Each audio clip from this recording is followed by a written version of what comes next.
तो दोस्तों, आज जो है ये कृषि उत्पादों का प्रसंस्करण एवं विपणन सीरीज का अगला भाग है। इस पर जो है आज हम चर्चा करेंगे। इससे पहले जो है हम आपको बताना चाहते हैं कि जो भारत में कृषकों की श्रेणियों का विभाजन किया गया है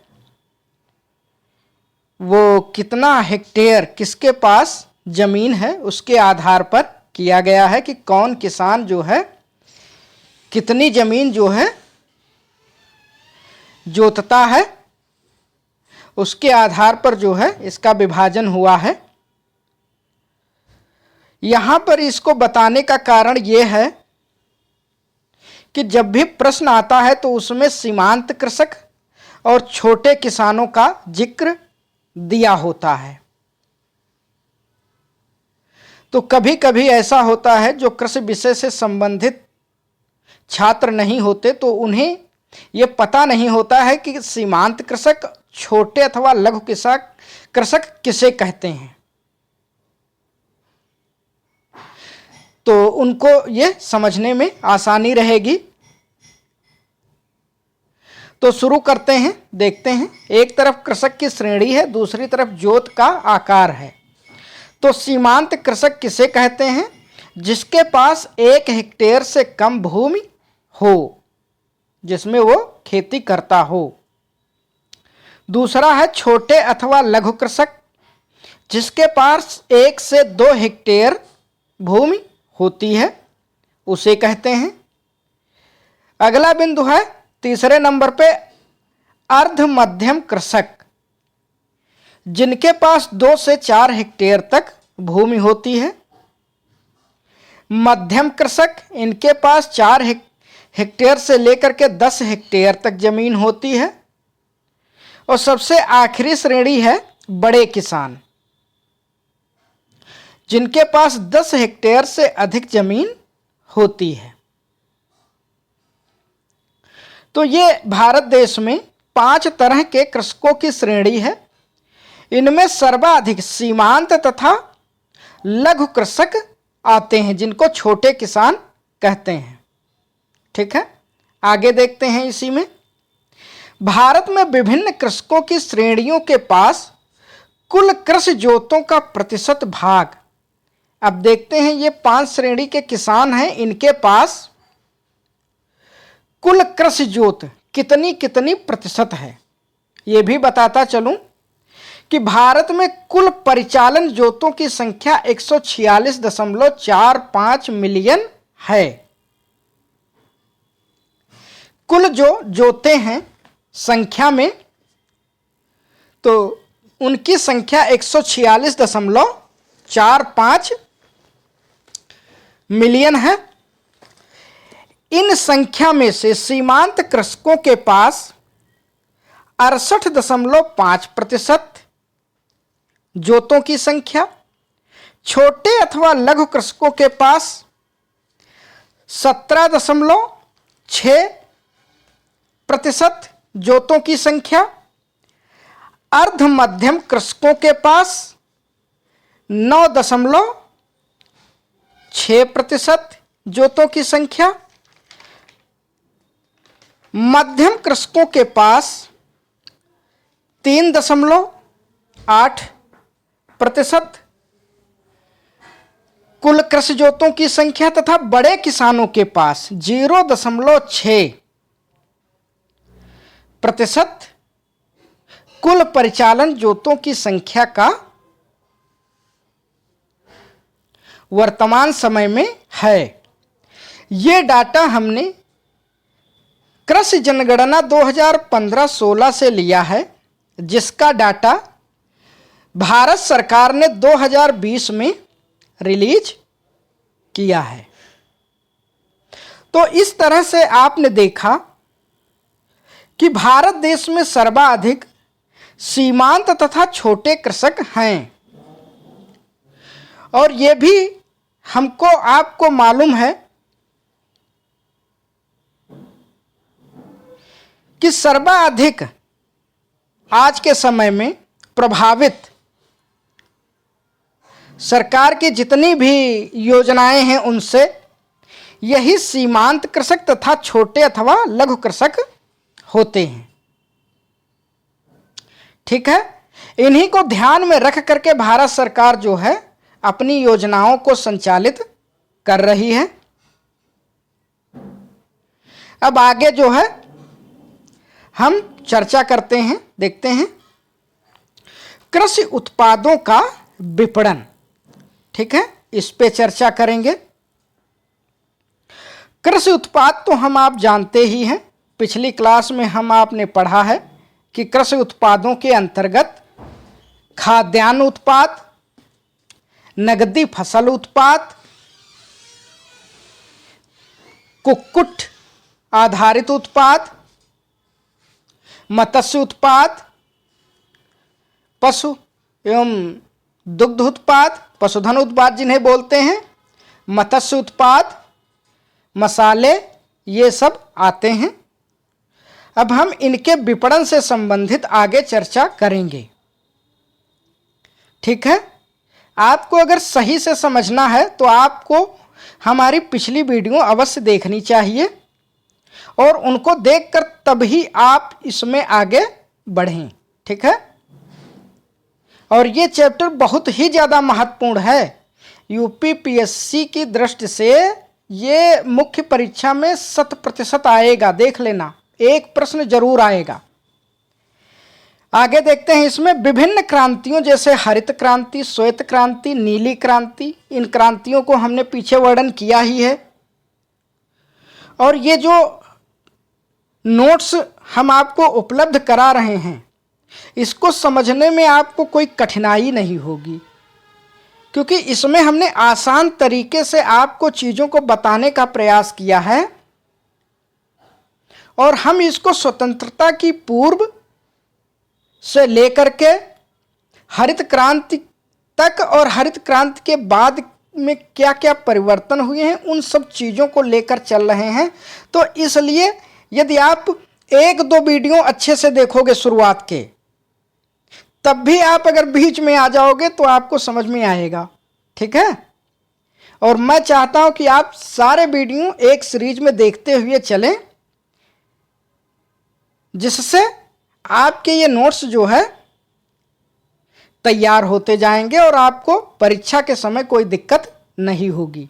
देखते हैं विभिन्न क्रांतियों जैसे हरित क्रांति, श्वेत क्रांति, नीली क्रांति आदि से पूर्व भारत में कृषक जीवन निर्वाह के लिए परंपरागत कृषि करते थे। प्राचीन काल में कृषक पारिवारिक आवश्यकताओं की पूर्ति, सभी वस्तुओं जैसे खाद्यान्न, दालें, तिलहन, सब्जी, दूध तथा नगदी फसलों के उत्पाद जैसे कपास आदि की पूर्ति वस्तु विनिमय के माध्यम से करते थे। वस्तु विनिमय यानी एक वस्तु देते थे और अपनी आवश्यकता की वस्तु उससे ले लेते थे। इन्हीं कृषि उत्पादों में से आपस में अदला बदली कर लेते थे। इस तरह से वो अपनी जो है आवश्यकताओं की पूर्ति करते थे। उस समय कृषकों के सामने कृषि उत्पादों के विपणन की समस्या नहीं थी, जनसंख्या कम थी तथा मांग एवं आपूर्ति में संतुलन था। ठीक है, यानी जितना उनको आवश्यक होता था उतना ही उत्पादन होता था और उनकी आवश्यकता की वस्तुओं की पूर्ति हो जाती थी। जनसंख्या का कोई दबाव था नहीं। परंतु आज के समय में स्थिति अलग है। आधुनिक काल में लगातार बढ़ती हुई जनसंख्या, शहरीकरण, तकनीकी विकास, कृषि उत्पादों के उत्पादन में वृद्धि के कारण कृषि विपणन में अनेकों समस्याएं उत्पन्न हुई हैं, जिसमें से कृषकों के सामने कृषि अधिशेष पैदावार के विक्रय एवं उपभोक्ताओं के सामने उत्पादों की मात्रा के सही कीमत पर क्रय की समस्याएं प्रमुख हैं। ये कैसे असंतुलन पैदा हुआ, क्या दिक्कतें कृषि के विपणन में आई हैं, उसके क्या कारण हैं? अगर इसकी बात आती है तो सीधी सी बात है, जनसंख्या की बढ़ोतरी हुई है, शहरीकरण हुआ है, तकनीकी विकास हुआ है, कृषि उत्पादों के उत्पादन में बढ़ोतरी हुई है। इन सब कारणों से क्या हुआ है, कृषि विपणन में अनेकों समस्याएं उत्पन्न हुई हैं। इस बिंदु को ध्यान में रखना। ठीक है, कृषक क्या चाहता है, कौन कौन सी समस्या है? कृषक चाहता है कि हम अपने उत्पाद का जो भी उसके पास विक्रय के लिए अधिशेष है उसका अधिक से अधिक उचित मूल्य हमको मिले। उपभोक्ता उसको चाहता है कि हम कम से कम पैसे दे करके खरीदें। ठीक है, आगे देखते हैं। इन समस्याओं ने कृषि विपणन को जन्म दिया है। कृषि व्यवसाय ने जीवन निर्वाह के स्थान पर कृषि के व्यवसायीकरण का रूप ग्रहण कर लिया है। कृषक बाजार की मांग के अनुसार फसलों का चयन करने लगे हैं। ठीक है, आगे देखते हैं।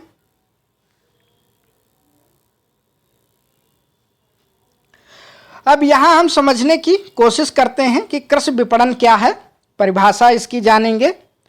कृषि विपणन में वे सभी कार्य सम्मिलित हैं जिनके द्वारा कृषि उत्पाद एवं कच्चा माल किसानों के खेत से अंतिम उपभोक्ता तक पहुंचता है। ध्यान रखना, कृषि विपणन में कटाई उपरांत जो है थ्रेसिंग, सफाई के बाद ये सारी की सारी क्रियाएं शुरू हो जाती हैं और वहीं से कृषि विपणन का कॉन्सेप्ट इन पे लागू होता है। ठीक है, इसके अंतर्गत कृषि उत्पादों का एकत्रीकरण, ठीक, पैकेजिंग, परिवहन, संग्रहण, श्रेणीकरण एवं मानकीकरण, वित्त व्यवस्था, जोखिम प्रबंधन, विज्ञापन, खाद्य प्रसंस्करण, प्रसंस्करण के उपरांत उत्पादों का विपणन, कृषि उत्पादों की मांग का आकलन आदि को शामिल किया जाता है। ठीक है, ये चीजें जो हैं हमने जो बताई ये सब कृषि विपणन के अंतर्गत आती हैं। आगे देखते हैं। एक अर्थशास्त्री हैं थॉमसन, उन्होंने कृषि विपणन को किस तरह से परिभाषित किया है इसको समझते हैं। कृषि विपणन के अध्ययन में वे सभी कार्य एवं संस्थाएं सम्मिलित होती हैं जिनके द्वारा कृषकों के प्रक्षेत्र पर उत्पादित कृषि उत्पादों एवं प्रसंस्करण के बाद निर्मित उत्पाद अंतिम उपभोक्ता तक पहुंचता है। इन विपणन क्रियाओं में कृषकों, मध्यस्थों एवं उपभोक्ताओं पर होने वाले प्रभावों का भी अध्ययन कृषि विपणन के अंतर्गत किया जाता है। ठीक है, एक तो क्या होता है कि कृषकों के प्रक्षेत्र पर जो भी कृषि उत्पाद उत्पन्न हुआ है वो किस तरह से अंतिम उपभोक्ता तक पहुंचता है और उसके साथ साथ इस अंतिम उपभोक्ता तक पहुंचने में जो भी विपणन क्रियाओं का प्रभाव कृषकों पर, मध्यस्थों, बहुत सारे मध्यस्थ होते हैं उन पर, और जो उपभोक्ता है उस पर पड़ता है, इन सब चीज़ों का जो है अध्ययन इस कृषि विपणन के अंतर्गत किया जाता है। आगे देखते हैं। कृषि विपणन में भाग लेने वाले विभिन्न वर्ग।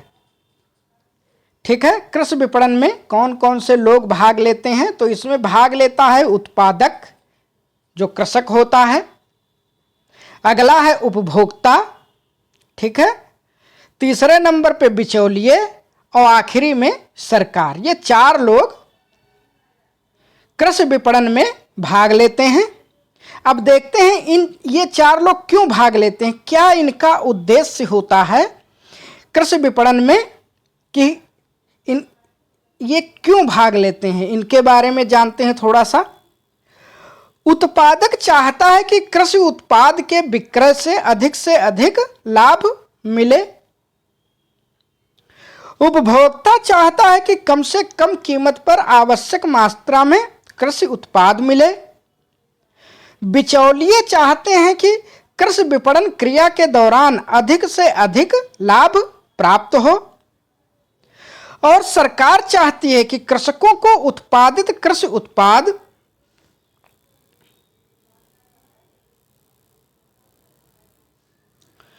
का अधिक से अधिक लाभ मिले, उपभोक्ताओं को उचित कीमत पर कृषि उत्पाद मिले तथा बिचौलियों को सेवा का उचित लाभ मिले, जिससे समाज के ये तीनों वर्ग पनप सकें।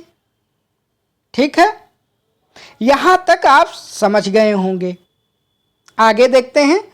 उत्पादक से उपभोक्ता तक कृषि उत्पादों का संचालन इस प्रकार होता है। अब हम इसमें देखेंगे कि कोई उत्पादक है जो किसान है, उससे उपभोक्ता तक किन किन चैनल के माध्यम से, किस किस प्रकार से जो कृषि उत्पाद है उसको पहुंचता है। पहला है उत्पादक से उपभोक्ता तक। उत्पादक यानी कि किसान चाहे तो सीधा अपना जो भी कृषि उत्पाद है उसको उपभोक्ता को सीधा बेच दे। वो कैसे बेचता है? आपने देखा होगा कि स्थानीय क्षेत्रों में, गांव में हाट लगते हैं, छोटे छोटे बाजार लगते हैं, और उन बाजारों में ये जो किसान होते हैं ये खुद अपने खेतों पे सब्जी उगाए, ठीक है, या उनको आवश्यकता है पैसों की, तो उनके घर में गेहूं भंडारित है, उस गेहूं को ला करके उस बाजार में बेचते हैं। और कोई उपभोक्ता होता है, वो जो खेतिहर मजदूर है, खेतिहर मजदूर के अलावा किसी अन्य कार्य में लगा हुआ है, वो उस लोकल बाजार से उस प्रोड्यूस को ले लेता है, खरीद लेता है, और उसके बाद उसको जो है ले जाता है। एक तो ये चैनल है कि सीधा उत्पादक और उपभोक्ता जो है अपने बीच में विपणन क्रिया को संपन्न करे। दूसरा क्या है? एक उत्पादक क्या करता है? स्थानीय विक्रेता को, कोई स्थानीय छोटा व्यापारी है, किसी का एजेंट है, थोक विक्रेता का, उसको जो है अपना प्रोड्यूस बेचते हैं, वो ले जाकर के थोक विक्रेता को देता है, उसको बेचता है, और थोक विक्रेता फिर खुदरा व्यापारी को बेचता है, और खुदरा व्यापारी जो है उपभोक्ता को बेचता है। एक तो चैनल ये हो गया। अगला देखते हैं क्या है। अगला है उत्पादक जो होता है वो प्रसंस्करण कर्ता को अपना प्रोड्यूस बेचता है। सीधा सीधा कोई जो है खाद्य प्रसंस्करण इकाई है, किसान ने सीधा अपना प्रोड्यूस उसको बेचा। कैसे? भाई मान लीजिए कोई दूध की फैक्ट्री है, आप कोई भी ब्रांड ले लीजिए, मदर डेयरी है, मदर डेयरी खुद दूध को अपने जो है प्रोड्यूस नहीं करती, वो क्या करती है, ग्रामीण क्षेत्रों में छोटे छोटे कलेक्शन सेंटर लगाती है। तो जो किसान होता है वो दूध ले जाकर के उन सेंटरों पे देता है, और वो जो है कलेक्शन सेंटर किसके हैं? प्रसंस्करण करता है मदर डेयरी उसी के हैं। उसने दूध उनसे लिया और फिर क्या किया, उसकी प्रोसेसिंग की, उसको पैकिंग किया, ठीक है, दूध को पैक किया या उससे अन्य प्रोडक्ट बनाए, घी बनाया, ठीक है, पनीर बनाया, या अन्य जो भी प्रोड्यूस हैं दुग्ध उत्पाद वो बनाए, और उनको उसने क्या किया, खुदरा विक्रेता को दिया, और खुदरा विक्रेता ने फिर उपभोक्ताओं को बेचा। एक तो ये प्रक्रिया हो गई। अगला देखते हैं। उत्पादक सीधा सीधा थोक विक्रेता को बेचे, और थोक विक्रेता खुदरा विक्रेता को, और खुदरा विक्रेता फिर उपभोक्ताओं को। इस चैनल में देखिए क्या हुआ, जो एजेंट था इस थोक विक्रेता का वो नहीं है। व्यापारी से जो थोक विक्रेता है उसको सीधा सीधा किसान जो है अपना एग्रीकल्चर प्रोड्यूस बेच रहा है। अगले में देखते हैं 5 नंबर में, उत्पादक क्या करे, सीधे खुदरा विक्रेता को बेचे, और खुदरा विक्रेता सीधा उपभोक्ता को बेच दे। ठीक है, आगे देखते हैं 6 नंबर में, उत्पादक यानी किसान क्या करता है, सहकारी विपणन संस्था के पास जाती है, और उसके माध्यम से वो खुदरा विक्रेता को या किसी होलसेलर को, थोक विक्रेता को बेचती है, और वहां से वो उपभोक्ता को बेचता है। तो ये इतने चैनल हैं, इन माध्यम से जो है कृषि उत्पादों का संचालन होता है। आगे देखते हैं।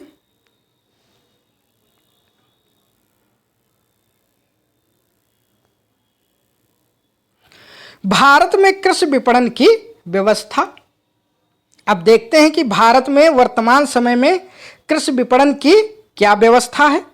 भारत में कृषि विपणन की वर्तमान व्यवस्था निम्नलिखित है। क्या क्या है इसमें? ग्राम के साहूकार अथवा महाजन एवं व्यापारी को कृषि उत्पाद बेचना, एक तो ये होता है। दूसरा, साप्ताहिक ग्राम बाजारों एवं हाटों में बिक्री करना, ये भी होता है। 3 नंबर पे गांव तथा कस्बों में लगने वाले मेलों में बिक्री करना, ठीक है। छोटे एवं बड़े कस्बों में स्थित मंडियों में बिक्री करना। और 5वें नंबर पे है सहकारी विपणन समितियों द्वारा विक्रय करना। वर्तमान समय में यही 5 तरह की व्यवस्थाएं भारत देश में चल रही हैं। जो भी कृषक होता है अपने कृषि उत्पादों को इन्हीं 4 तरीकों से वो बिक्री करता है। आगे देखते हैं ग्राम के साहूकार। अब इन 5 पे अलग अलग से हम जानेंगे कि क्या क्या है इनमें। गांव के साहूकार अथवा महाजन एवं व्यापारी को कृषि उत्पाद की बिक्री करना, क्या है इसमें? भारतीय किसान अपने उत्पादन का बड़ा भाग गांव में ही महाजन अथवा व्यापारी के हाथ बेच देता है। गांव का महाजन व्यापारी किसान की ऋणग्रस्तता का पूरा लाभ उठाता है। उसको मालूम है कि कृषि उत्पाद इनको बेचना ही है, क्योंकि इन्होंने इतना ऋण ले रखा है, उसको इन्हें अदा करना है। उसी ऋण से इन्होंने ये कृषि उत्पाद जो है उत्पन्न किया है, ठीक है। तो उसे ये मालूम होता है, लोकल का होता है, स्थानीय होता है, तो उसका क्या करता है, वो पूरा लाभ उठाता है और उसे सस्ती कीमत पर ही उपज बेचने के लिए बाध्य करता है। प्रायः वह थोक व्यापारी के एजेंट के रूप में भी कृषि वस्तुओं को खरीदता है, लाभ ऐसे उठाता है। सीमांत कृषक और छोटे कृषक, इनको मंडी भाव, बाजार भाव, प्रचलित रेट का मालूम नहीं होता क्या चल रहा है।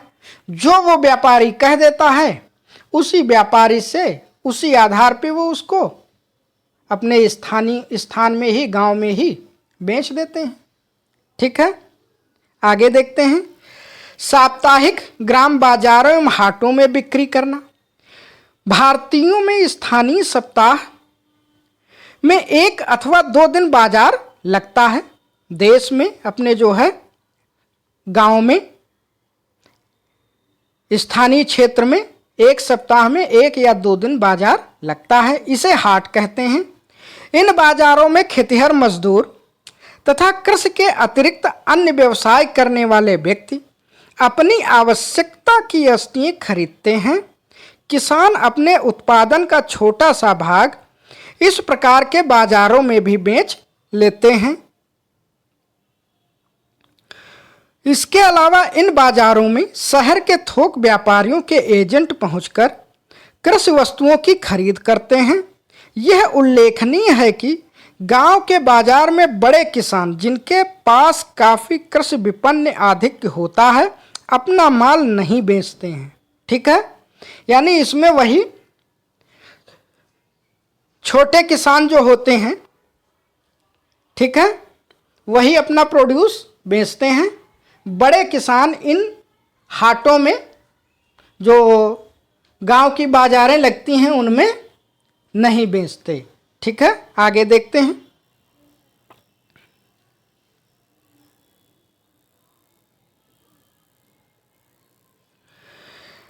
अगला बिंदु है गांव तथा कस्बों में लगने वाले मेलों में बिक्री करना। भारत में स्थानीय स्तर पर गांव तथा कस्बों में कृषि उपजों से संबंधित पशु मेला आदि लगते हैं, जहां पर कृषक क्रय विक्रय करते हैं, ठीक है। अगला बिंदु देखते हैं छोटे तथा बड़े कस्बों में स्थित मंडियों में बिक्री करना। भारत के छोटे तथा बड़े कस्बों में मंडियां होती हैं।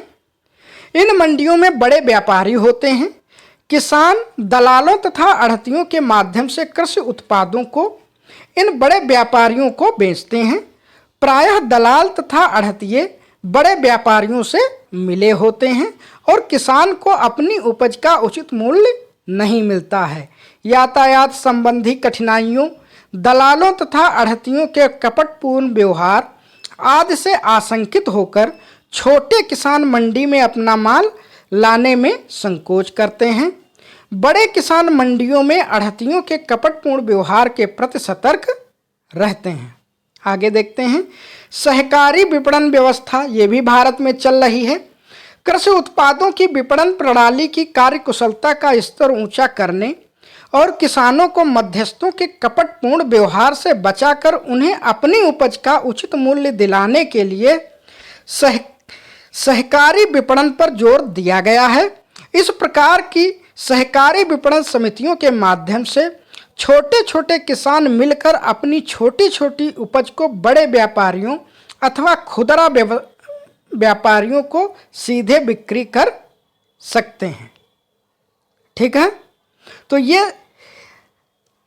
ये भारत की जो है विपणन व्यवस्था थी। आज हम यहीं तक चर्चा करेंगे इसमें। अगले वीडियो में हम इसमें लेकर आएंगे कि भारत में जो विपणन व्यवस्था है उसके क्या दोष हैं। उस व्यवस्था में हम भंडारण व्यवस्था, परिवहन व्यवस्था और मंडियों की जो कमियां हैं उन पर चर्चा करेंगे। साथ में ये भी चर्चा करेंगे कि भारत सरकार द्वारा वर्तमान समय में